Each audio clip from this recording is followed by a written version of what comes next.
नमस्कार। तो चुनाव बिल्कुल सामने है और पहले चरण के लिए अब प्रत्याशी खूब जोर शोर से प्रचार में लग गए हैं।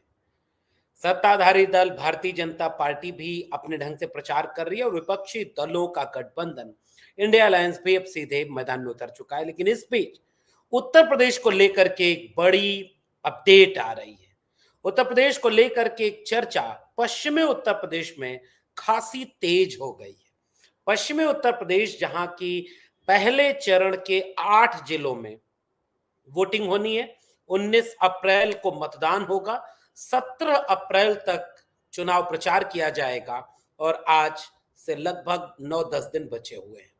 और उस पश्चिमी उत्तर प्रदेश में जहां के लिए भारतीय जनता पार्टी ने बहुत कोशिश करके इंडिया गठबंधन से एक प्रमुख साथी को गठबंधन तोड़वा करके बीजेपी ज्वाइन कराई थी, जयंत चौधरी, उन्हें लेकर एक बड़ी अपडेट आ रही है कि क्या भारतीय जनता पार्टी और जयंत चौधरी में सब कुछ ठीक नहीं है? क्या पश्चिमी उत्तर प्रदेश में पहले चरण में भाजपा की बोहनी ठीक नहीं होने वाली है क्या? क्या अखिलेश यादव ने टिप्पणी करते हुए किसको निशाने पर लिया है? पश्चिमी उत्तर प्रदेश में ठाकुर समाज यानी राजपूत समाज के लोगों ने कोई कार्यक्रम किया, कोई बात की और कोई बात करके क्या उन्होंने कोई अपील जारी कर दी है क्या कि भाजपा को वोट न दें? इसके पीछे की राजनीति क्या है? आज की इस बातचीत में हम उसे शामिल करने जा रहे हैं। तो पहली अपडेट ये है कि वहां के राजपूत समाज के लोगों ने एक बड़ी पंचायत बुलाई और उस पंचायत को बुलाने के बाद उन्होंने कहा कि भाजपा को वोट नहीं दो। भाजपा के प्रत्याशी जहां भी हैं उनको हराओ और विपक्षी दलों के गठबंधन के प्रत्याशियों के पक्ष में वोट मांगने की बात, भारतीय जनता पार्टी के प्रत्याशी को हराने की बात इस समाज के लोगों के बीच से आने लगी। उनका दावा और उनका आरोप यह है कि भारतीय जनता पार्टी में राजपूतों के साथ बड़ा अन्याय हो रहा है। चाहे वो राजनाथ सिंह की बात हो, चाहे वो संगीत सोम की बात हो, बहुत सारे लोगों को देखिए, किसी समाज को इस तरह से जागरूक होना चाहिए। हालांकि इसका सीधा नुकसान भारतीय जनता पार्टी को होने जा रहा है। और उत्तर प्रदेश की राजनीति में, हालांकि उत्तर प्रदेश में योगी आदित्यनाथ जो खुद को भी क्षत्रिय और राजपूत कहते हैं, उनके यहां थोड़ा मामला दूसरा है, लेकिन चुनाव लोकसभा का है और लोकसभा के चुनाव में यहां पर जो परिस्थितियां बनती दिख रही हैं, ये परिस्थितियां असल में बीजेपी के खिलाफ बनते दिख रही हैं।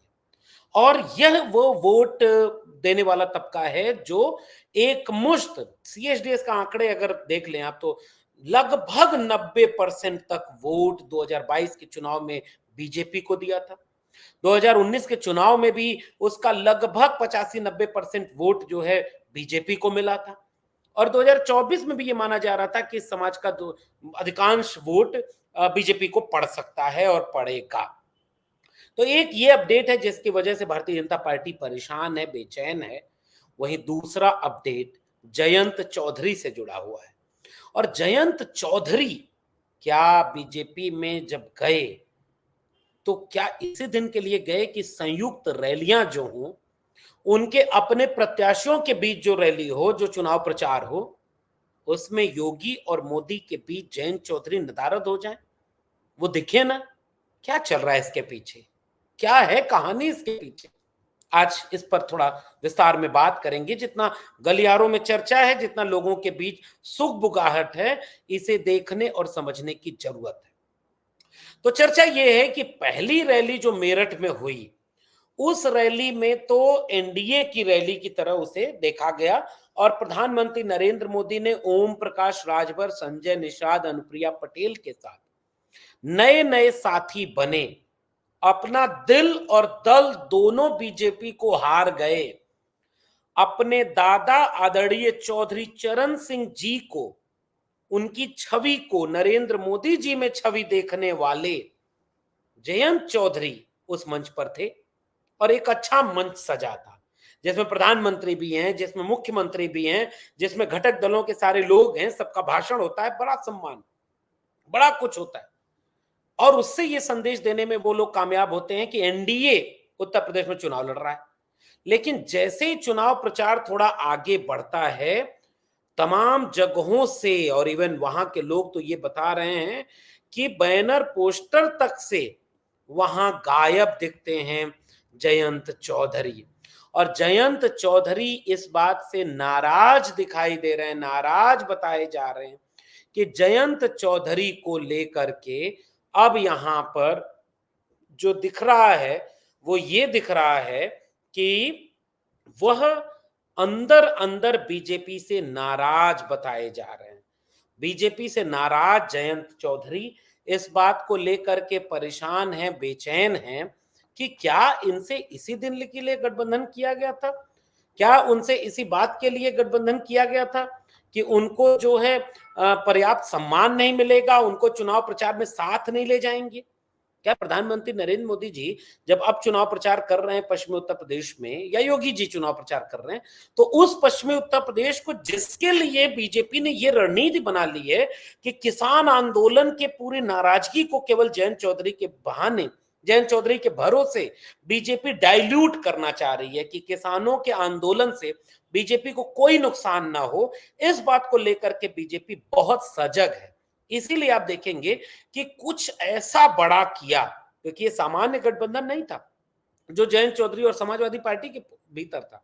समाजवादी पार्टी के साथ जयंत चौधरी के गठबंधन ने 2019 में पश्चिमी उत्तर प्रदेश में उतना काम तो नहीं किया, उतना कारगर तो नहीं हुआ, लेकिन फिर भी 0 विधायकों वाली जयंत चौधरी की पार्टी 9 विधायकों के साथ चुनाव जीतती है।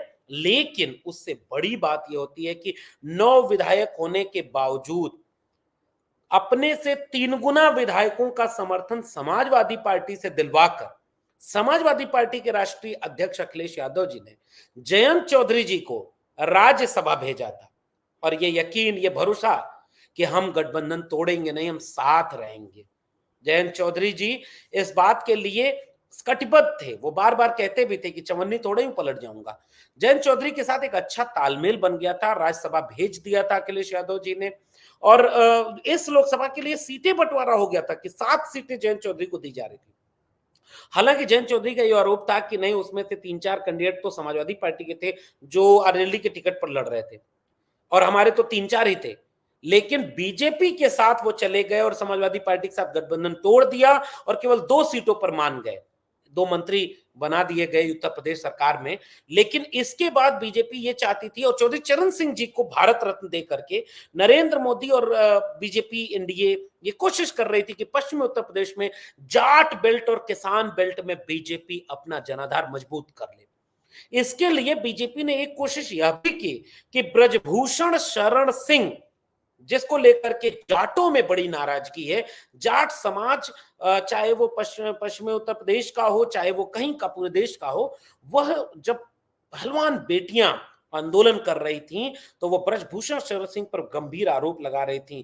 भारतीय जनता पार्टी ने कोई उस तरह से ठोस कार्रवाई नहीं की और माना यह जा रहा था कि जाट समाज इसे अपने अपमान के रूप में देखता है। तो ब्रजभूषण शरण सिंह का अभी तक टिकट नहीं हुआ, और बीजेपी इतनी सजग है कि वो चाहती है कि पहले और दूसरे चरण में मतदान जब तक हो न जाए तब तक हम ब्रजभूषण शरण सिंह को टिकट नहीं देंगे, घोषित नहीं करेंगे। और टिकट काट नहीं पा रहे, पता नहीं, वो ब्रजभूषण शरण सिंह ने बड़ा दबदबा वाली बात कही थी, आपने देखा कि नहीं? वो दबदबा तो बहुत है, दबदबा तो रहेगा। तो ऐसा क्या दबदबा है कि बीजेपी उनका टिकट भी नहीं काट पा रही है और बीजेपी उनका टिकट घोषित भी नहीं कर पा रही है। ये केवल और केवल पश्चिमी उत्तर प्रदेश के पहले और दूसरे चरण के चुनाव के लिए हो रहा है कि वहां के किसान और खासकर जाट समुदाय बीजेपी से नाराज ना हो जाएं, वो बीजेपी को वोट देते रहें, इसके लिए वो टिकट नहीं घोषित हो रहा है।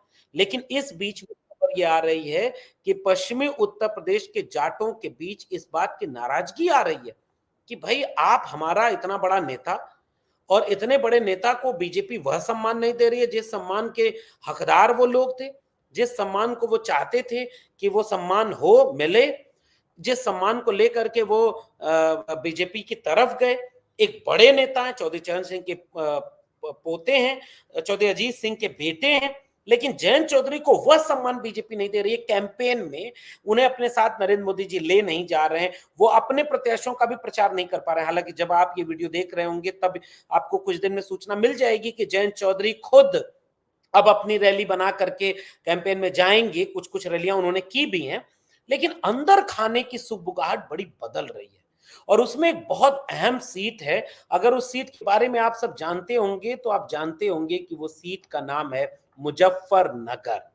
मुजफ्फरनगर वो सीट है जिसको लेकर के समाजवादी पार्टी से भी जयंत चौधरी के खटपट की बात सामने आई थी, क्योंकि जयंत चौधरी ये चाहते थे कि मुजफ्फरनगर की सीट जो बीजेपी को चली गई थी वहां से संजीव बालियान टिकट पर जीत गए थे और चौधरी अजीत सिंह को उन्होंने हरा दिया था चुनाव। आरएलडी के लोग और वहां के लोकल लोगों का यह दावा है कि चौधरी अजीत सिंह चुनाव हारे नहीं थे, चौधरी अजीत सिंह को चुनाव हरवाया गया था। और अपने इस हरवाए जाने के खिलाफ चौधरी और जाट समुदाय के लोग, किसान समुदाय के लोग ये कहते रहे कि हमने 10 साल जिनके विरोध में यहां मुजफ्फरनगर में राजनीति की, अब उन्हीं के लिए वोट मांगने जाए। ये बात अंदर अंदर चल रही है और अपने सम्मान को लेकर के जो एक अपमान का भाव पश्चिमी उत्तर प्रदेश के लोगों में जयंत चौधरी को लेकर के आ रहा है, तो इससे एक बात यह भी सामने आ रही है, क्या जयंत चौधरी अंदर अंदर अपने लोगों की ये बात समझा रहे हैं कि मुजफ्फरनगर की सीट किसी तरह हरवा दो, क्योंकि चौधरी अजीत सिंह के हार का बदला लेना है।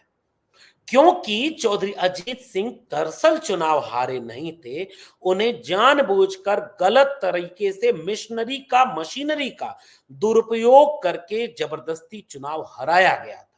और जो लोग चौधरी अजीत सिंह से भावनात्मक रूप से जुड़े हैं, जो उनका सम्मान करते हैं, जो किसान बिरादरी के लोग चौधरी चरण सिंह जी का सम्मान करते हैं, उसको लेकर के वो बेचैन है कि अब उसी बीजेपी के कैंडिडेट के लिए कैसे वोट मांगने जाएं, जिस बीजेपी के कैंडिडेट ने धोखे से चौधरी अजीत सिंह को चुनाव हरवाया। ये कहते हुए वहां के गांव के लोग सुने जा रहे हैं और अंदर अंदर शायद जयंत चौधरी ने भी अपने लोगों को चुप रह करके एक संकेत कर दिया है कि आपको जो ठीक लगता है करिए। और इसके बाद एक क्लैश जो हो रहा है कि अब सोचिए ना, चौधरी जयंत चौधरी गए थे बीजेपी में, तो एक बड़े नेता हैं जयंत चौधरी और उनके पार्टी के लोग बहुत सम्मान करते हैं जयंत चौधरी का। और उनका दावा यह है कि जयंत चौधरी को केवल आप 2 सीटों के लिए चुनाव में गठबंधन किए थे। क्या जयंत चौधरी केवल 2 सीटों पर पश्चिमी उत्तर प्रदेश में प्रचार करेंगे? क्या जयंत चौधरी को नरेंद्र मोदी जी और अमित शाह जी और जेपी नड्डा जी या योगी आदित्यनाथ जी के साथ जयंत चौधरी जी को नहीं जाना चाहिए चुनाव प्रचार में? अगर जयंत चौधरी जी जाटों के बड़े नेता हैं तो क्या हरियाणा में उन्हें चुनाव प्रचार में नहीं जाना चाहिए? क्या राजस्थान में उनको बीजेपी को नहीं भेजना चाहिए? बीजेपी कहीं नहीं भेज रही है और जयंत चौधरी अंदर अंदर इस बात से नाराज है। सूत्रों के हवाले से कहें तो एक सुगबुगाहट तो यह भी सुनने को मिल रही है कि लगता है जयंत चौधरी इस गठबंधन के भीतर अब सहज नहीं रह पा रहे हैं, क्योंकि जो सोचकर वो गठबंधन में गए थे ऐसा कुछ तो मिल नहीं रहा। सोचिए, जयंत चौधरी वो व्यक्ति हैं जो जिनका इतना सम्मान समाजवादी पार्टी और अखिलेश यादव ने किया, हमेशा बराबरी की बात की, 9 विधायकों पर उन्होंने राज्यसभा भेज दिया। आज की तारीख तक जयंत चौधरी समाजवादी पार्टी के 3 गुना विधायकों का समर्थन लेकर के राज्यसभा के सांसद हैं और इतना सम्मान उन्हें समाजवादी पार्टी के गठबंधन में मिला था। बहुजन समाज पार्टी के साथ जब गठबंधन में तब उन्हें उतना सम्मान मिला था और वहां पर जाकर के उन्हें उस तरह का बराबरी का कोई एहसास नहीं हो पा रहा है।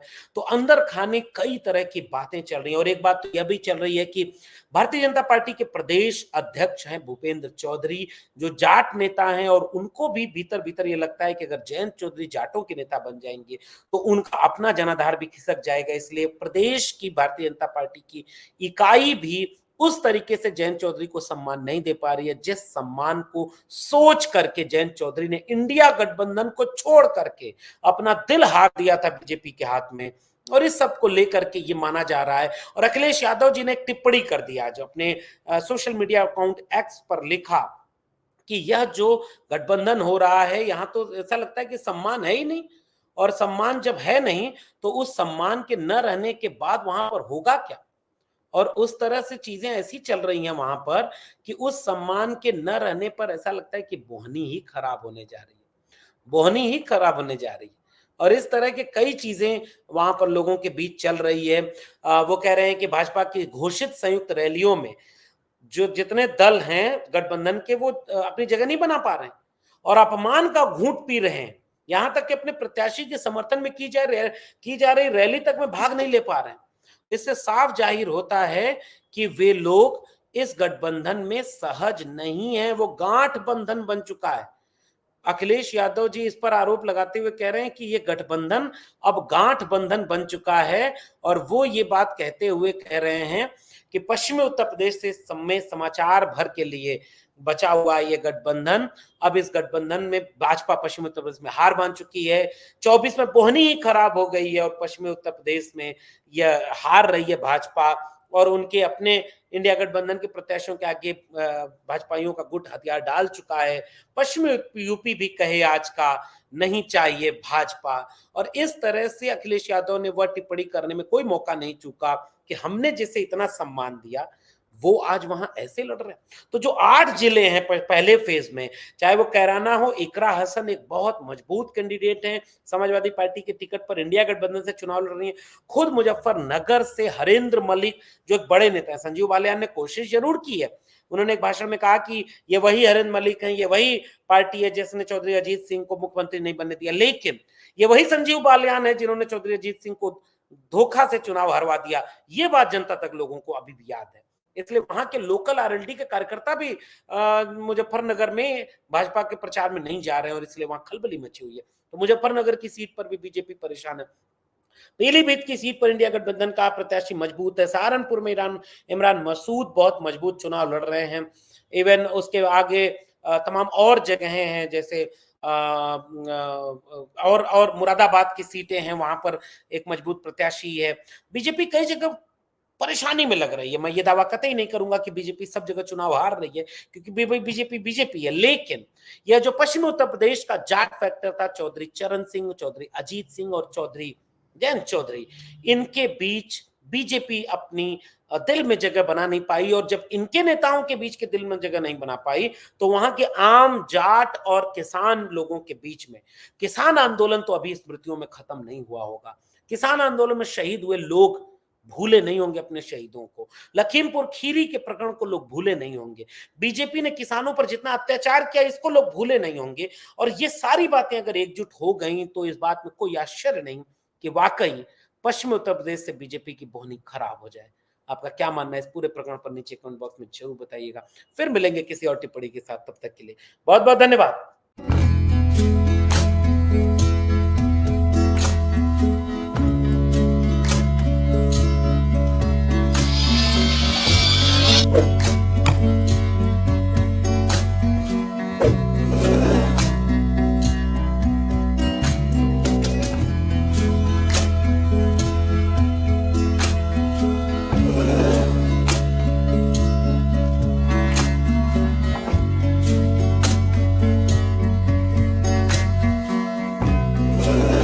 you